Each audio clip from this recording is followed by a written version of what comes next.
show is in the realm of other maybe movies or TV shows where you have maybe witches and werewolves and vampires. It's not going to guarantee you success and not going to guarantee you a ton of fans that are going to tune in every week. It really comes down to, just our whole production team, amazing producers and writers who tell a great story every episode. And then you have an awesome cast that works well together and that brings their heart and soul to each character within their acting, and they tell a story very well. And we've been doing it, finishing on our second season right now, and I have no doubt we'll come for a third. No character is safe. And so, there really is, every episode does have this huge shock moment that's not for the sake of it, but that really does push the storyline forward.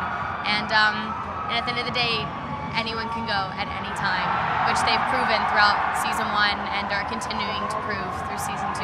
I can't wait for the day when people start, taking on the Vampire Diaries canon and coming to the cons and C2E2 especially with a point of view about who their favorite character is and wearing the costume and wearing the makeup, and that's when you've made it, really.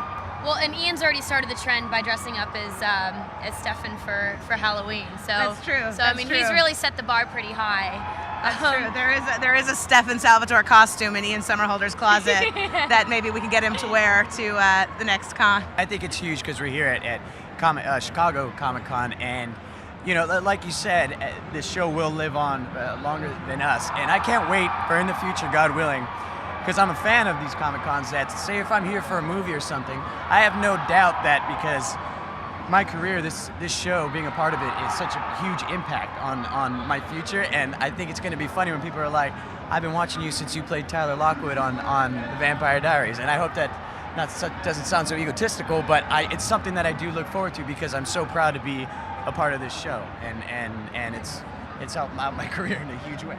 We've always called Caroline Vampire Barbie, and so to be able to actually see a vampire action figure for her would be pretty badass. My grandmother, I'm sure, would be very, very excited to see that as well.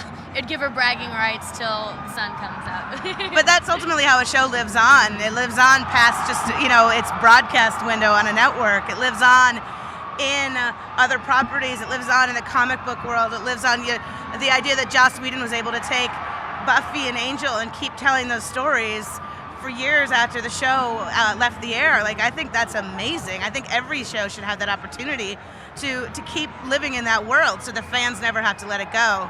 Like I said, that's when you've made it, is when someone wants to stay in your world that long and support those kind of materials.